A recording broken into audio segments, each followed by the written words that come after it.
The sound of excited squeals and laughter drifted up from our driveway, cutting through the quiet of Christmas morning.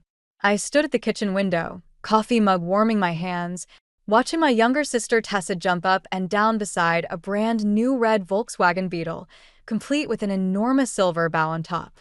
My parents beamed as they handed her the keys, their faces glowing with pride. My name is Lila, and this was the moment I realized I'd always be the afterthought in my family story. "Oh my God, I can't believe you guys did this." Tessa's voice carried through the glass. She was already sitting in the driver's seat, running her hands over the steering wheel like it was made of gold. I glanced at the stack of scratch-off lottery tickets sitting on the counter, my modest Christmas gifts to everyone. They hadn't even bothered to open them yet. The tickets had been all I could afford after putting every spare penny into my culinary school applications, but trying to explain that to my family would have been pointless. They'd made their opinions about my hobby clear enough. "Lila." My mother's voice startled me. She was standing in the doorway, still wearing her coat. "Why aren't you outside with everyone? Come see your sister's car." I forced a smile. "Just finishing my coffee, Mom." She frowned, that familiar look of disappointment crossing her face. "You could try being happy for her, you know. This is a big moment." Right. "Because I'm the one who makes everything about myself." The words slipped out before I could stop them. "Don't start," she warned. "Not today." I bit my tongue and watched her head back outside. Through the window, I could see my father showing Tessa how to adjust her mirrors, wearing the proud smile I'd never managed to earn. Not when I made honor roll, not when I won the regional cooking competition, not even when I got accepted to culinary school, before they refused to help with tuition. My hand drifted to the lottery tickets. Out of habit, I started scratching off the numbers on one, not really paying attention until something caught my eye. 3 matching numbers. My heart started racing as I double-checked the winning combinations. $50,000. I stared at the ticket, my hands shaking. With this money, I could afford culinary school. I could start building my dream of opening my own restaurant. I could finally prove to everyone that my hobby was worth something. But this ticket was meant to be a gift. The right thing would be to give it to them. Watch them celebrate another stroke of luck that would probably go toward Tessa's college fund or a family vacation I wouldn't be invited on. Outside, Tessa honked the horn playfully, and my parents laughed. None of them had even noticed I wasn't there. I made my decision in that moment. Carefully, I folded the winning ticket and slipped it into my pocket. The rest of the scratch-offs, I gathered up and dropped in the recycling bin. They wouldn't miss what they hadn't bothered to open. "Lila." My father's voice boomed from outside. "Get out here and take a family picture." I walked to the front door, but paused with my hand on the knob. Through the window, I could see them clustered around the car, their breath visible in the cold December air. They looked complete without me, the perfect family of 3. "Coming," I called back, but instead of joining them, I headed upstairs to my room. I had a laptop open to apartment listings within an hour, the winning ticket tucked safely in my wallet. Sometimes the best revenge isn't about getting even. It's about getting out. And thanks to their forgotten Christmas gift, I finally had my chance. The key felt heavy in my hand as I unlocked the door to my new apartment. It wasn't much, a studio above a Thai restaurant downtown, but it was mine. The smell of lemongrass and garlic wafted up through the floorboards, making my stomach growl despite everything. 3 weeks had passed since Christmas, and my phone was still lighting up with missed calls from home. I'd left a note explaining I needed space, but that hadn't stopped the barrage of texts from my mother, each one more guilt-laden than the last. "You're being selfish, Lila. Your sister needs you right now." I dropped my duffel bag on the bare mattress in the corner and started unpacking the few kitchen items I'd brought: my knife roll, a well-seasoned cast-iron pan, and the basic essentials. The winning lottery ticket was safely deposited, the money already allocated for culinary school tuition and this apartment's security deposit. A knock on my door made me freeze. Had they somehow found me? "Hello? New tenant." The voice was unfamiliar, heavily accented. "I'm Marco from downstairs." I opened the door to find a tall man in chef's whites, his salt and pepper hair tied back in a short ponytail.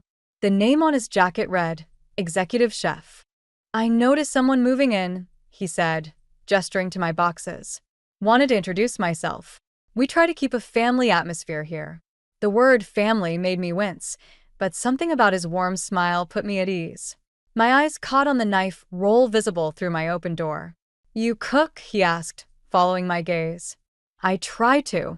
I'm actually starting culinary school next month. His eyes lit up. No kidding? We're short-staffed downstairs. Could use someone who knows their way around a kitchen, even part-time. Before I could respond, my phone buzzed again. My father's name flashed on the screen. Complicated situation? Marco asked, noting my expression. You could say that. He nodded thoughtfully. Listen, come down tomorrow morning if you're interested. Sometimes the best therapy is keeping your hands busy and your knives sharp. After he left, I finally listened to my father's voicemail. His voice was gruff, angry. Your mother's upset, and Tessa's grades are slipping.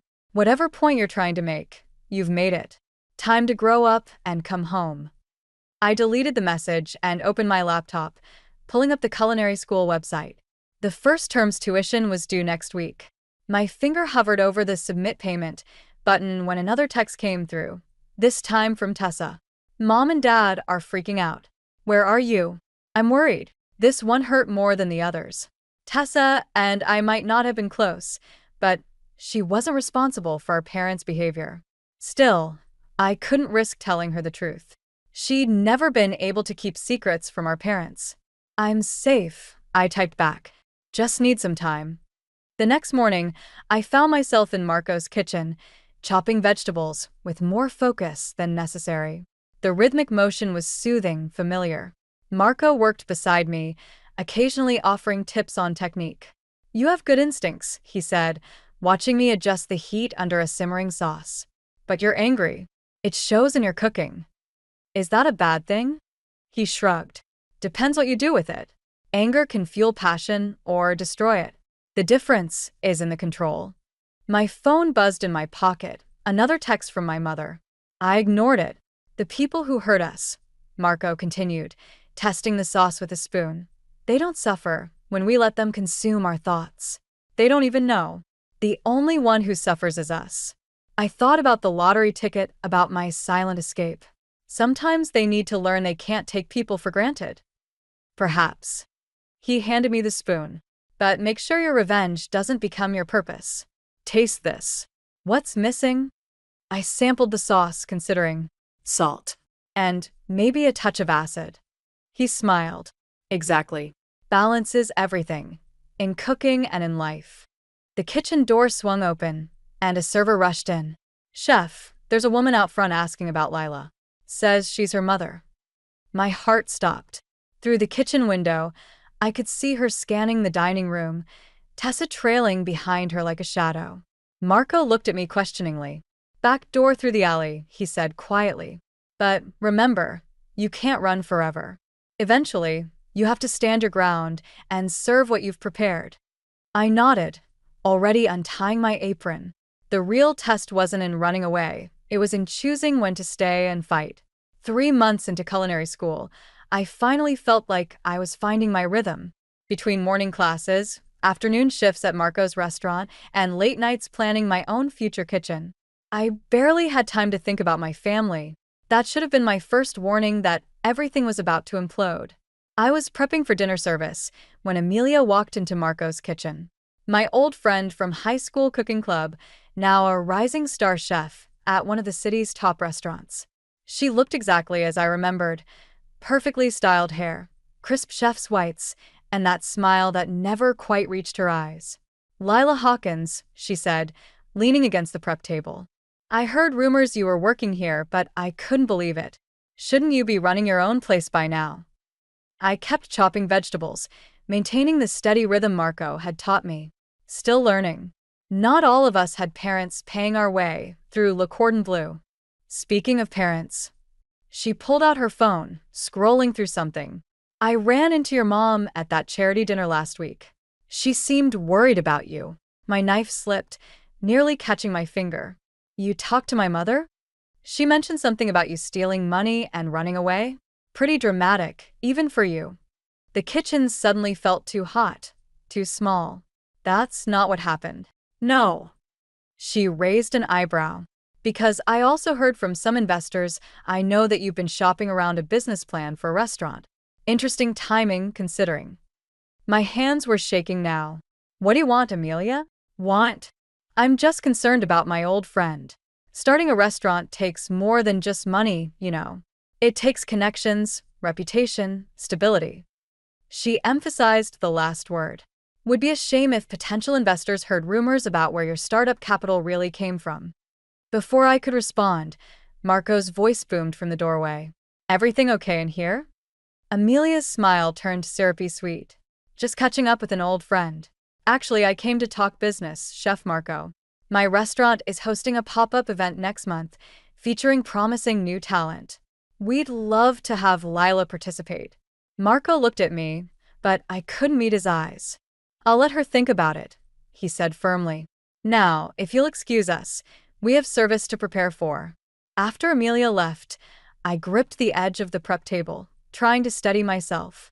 She's going to tell everyone, I whispered. The investors, my family. Tell them what? Marco asked quietly. I told him everything. The lottery ticket, my escape, the carefully constructed plans now threatening to collapse. He listened without judgment, then handed me a towel to wipe my hands. So now you have a choice, he said. You can run again, or you can face this head-on. How? She'll destroy everything I've worked for. Will she?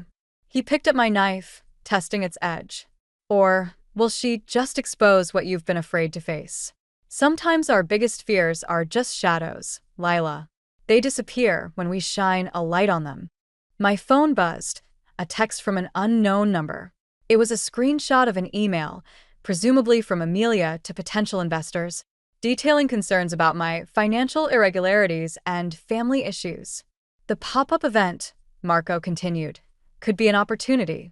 Show everyone, Amelia, your family, these investors, exactly who you are and what you can do. Or it could be a trap.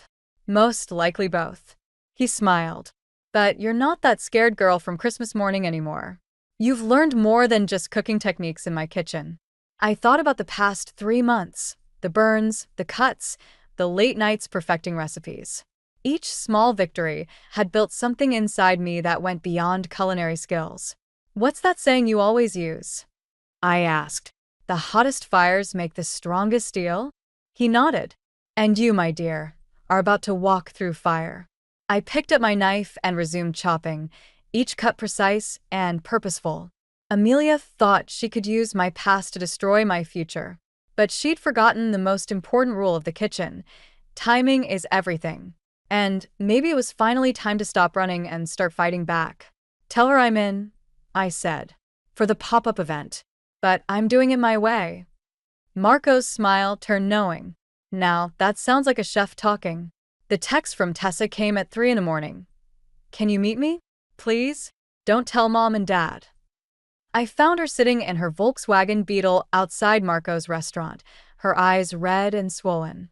She'd lost weight since Christmas, her usually perfect hair pulled back in a messy ponytail. I failed 2 classes, she said as I slid into the passenger seat. And I can't tell them. They think I'm applying to pre-med programs, but I haven't even started the applications. The heater hummed softly, filling the silence between us. This was the car that had symbolized everything wrong with our family dynamic. Now it felt like a confession booth. Why pre-med? I asked, though I already knew the answer. Dad's dream.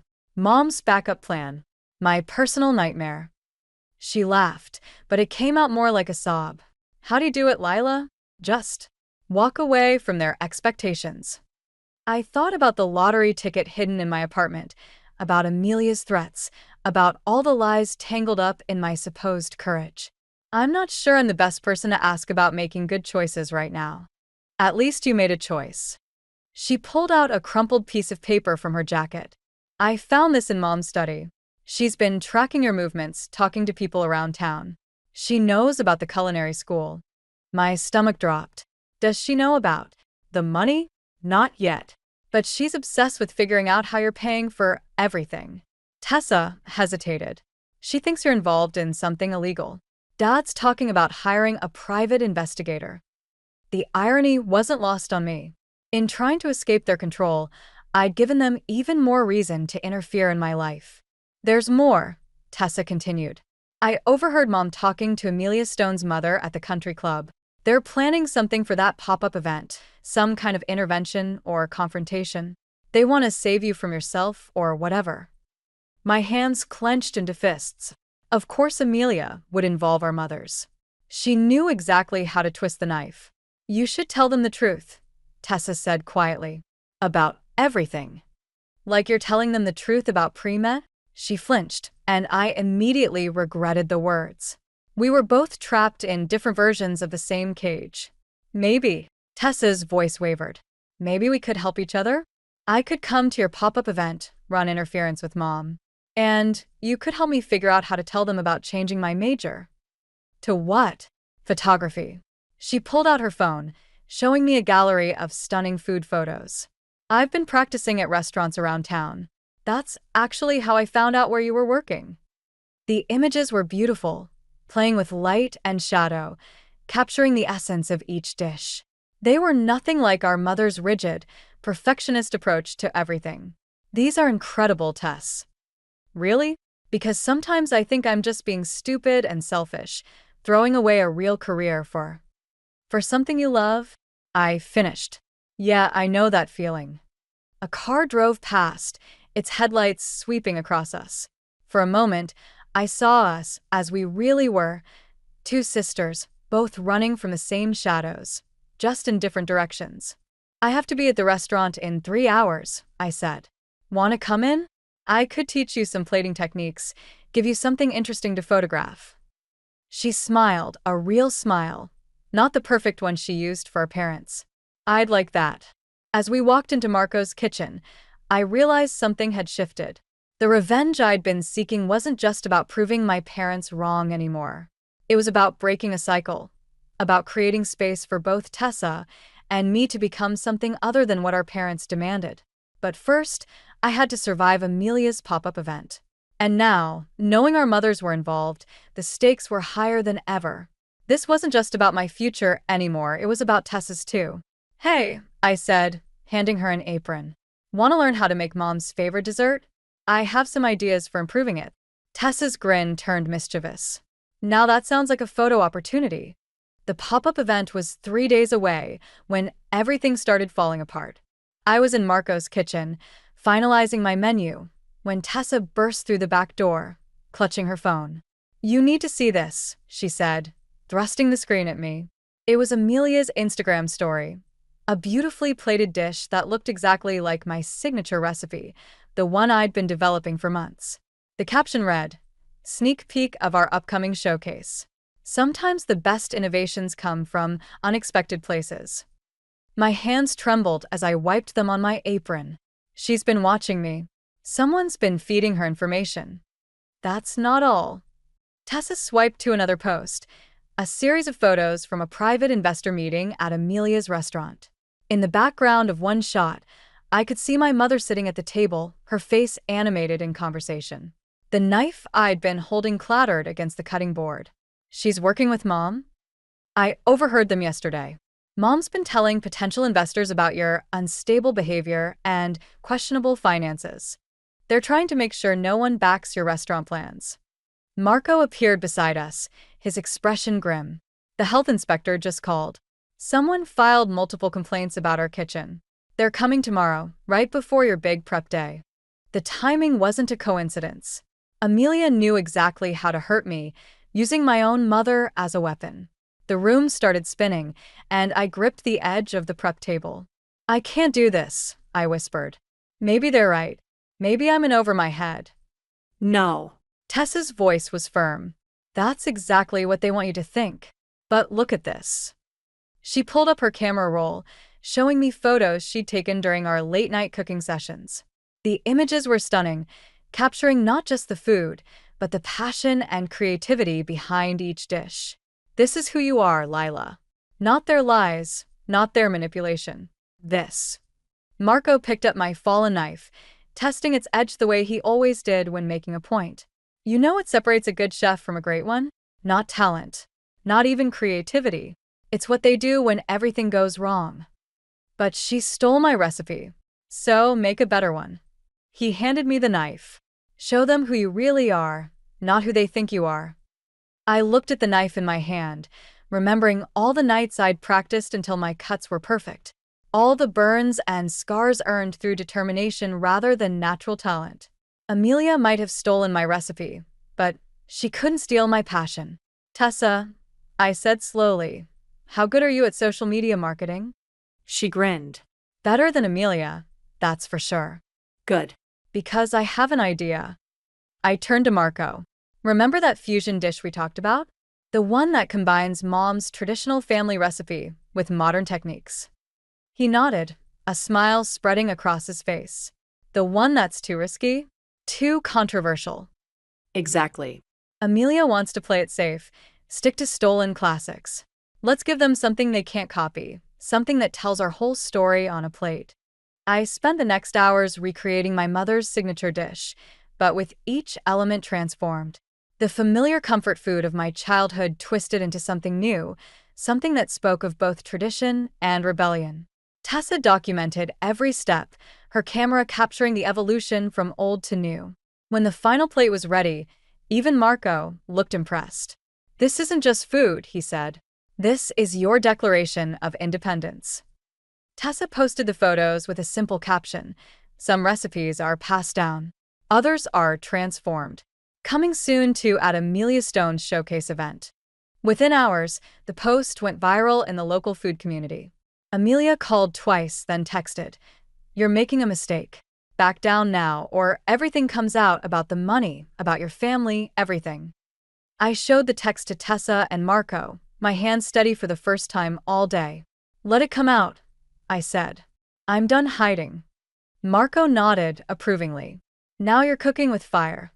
"Just promise me one thing," Tessa said, lowering her camera. "When you face them, all of them, let me be there. Someone needs to document what happens when the golden child and the black sheep finally stand together." The pop-up event was no longer just about revenge or proving myself. It was about breaking free from all the recipes others had written for my life and finally creating my own.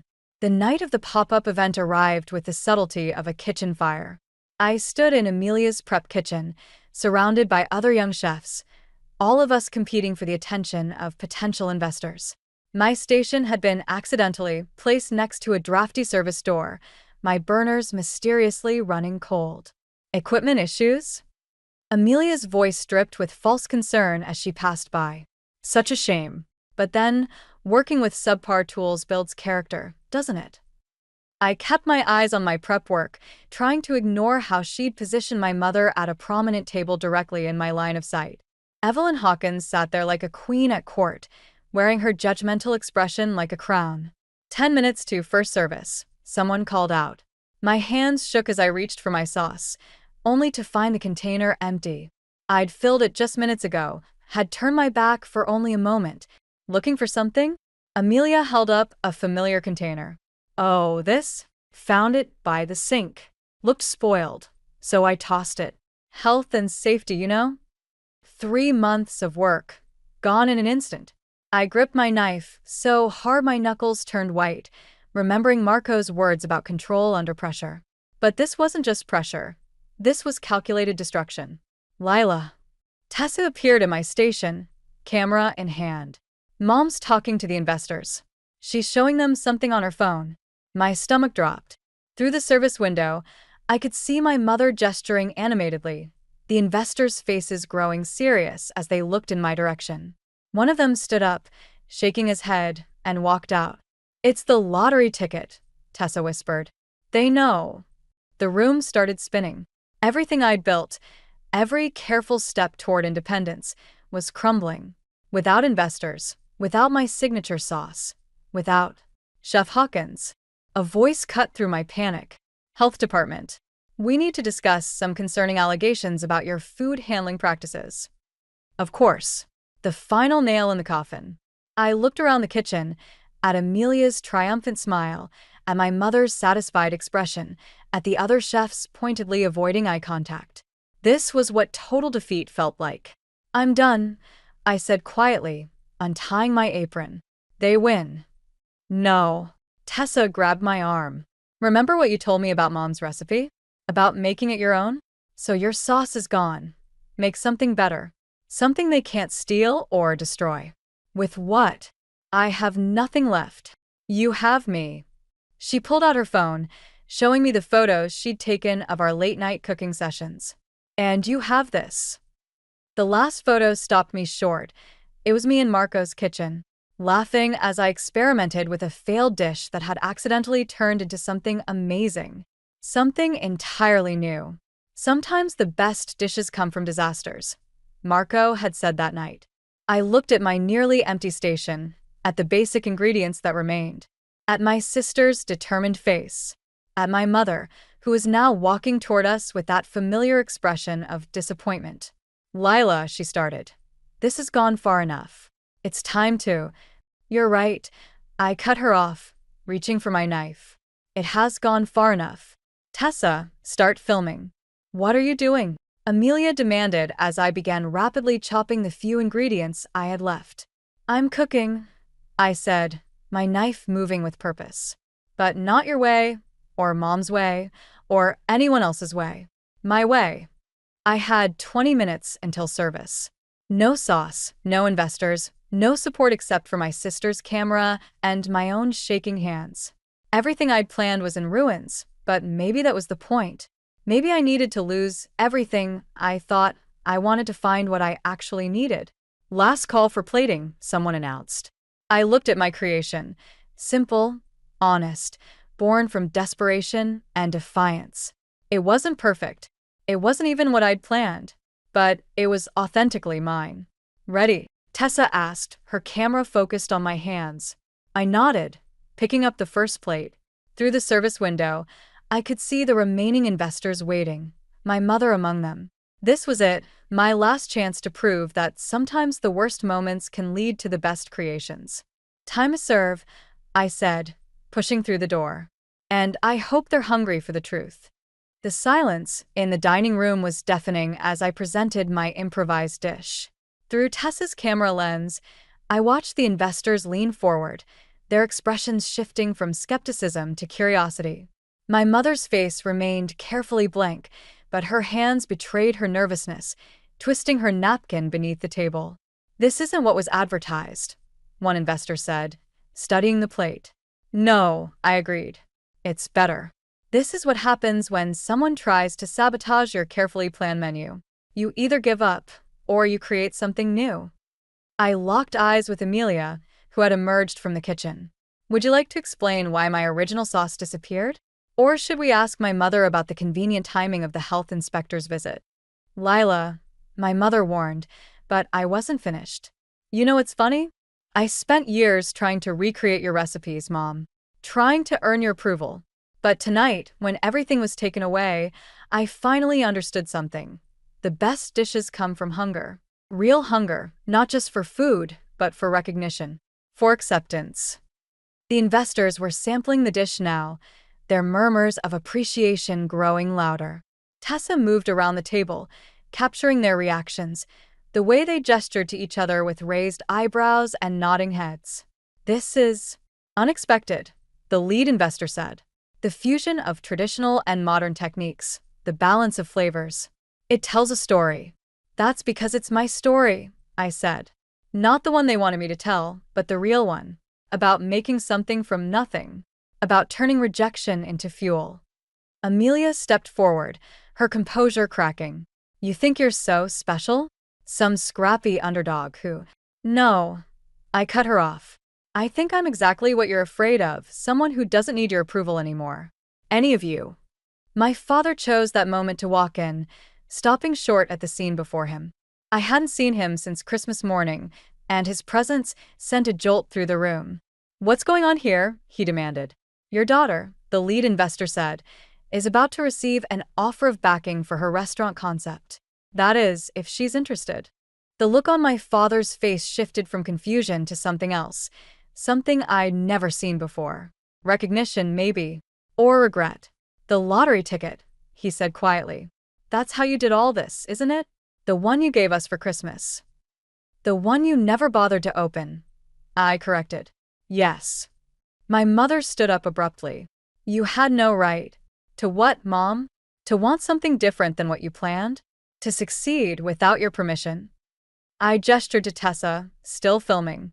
Ask your golden child how she feels about medical school. Ask her what she really wants to do with her life. The room fell silent again as all eyes turned to Tessa. She lowered her camera, her hands steady even as her voice shook. I want to be a photographer, she announced. And Lila's going to hire me to shoot for her restaurant's marketing. You're hiring no one, Amelia snapped. This was a publicity stunt. These investors are very impressed, the lead investor interrupted. Both with the food and with how you handle unexpected challenges, Miss Hawkins. My father stepped forward, reaching into his jacket. He pulled out a wrinkled scratch-off ticket, the one I'd given him for Christmas. It was still unscratched. I kept it, he said. Don't know why. Maybe because it was the last thing you gave us before. He cleared his throat. I'd like to scratch it now, if that's okay. And whatever it's worth, I want to invest it in your restaurant. Roger. My mother protested, but he held up his hand. No, Evelyn. We've done enough damage trying to control their lives. Look at what Lila created tonight, when everything was stacked against her. Look at Tessa's photography. These aren't the failures we feared.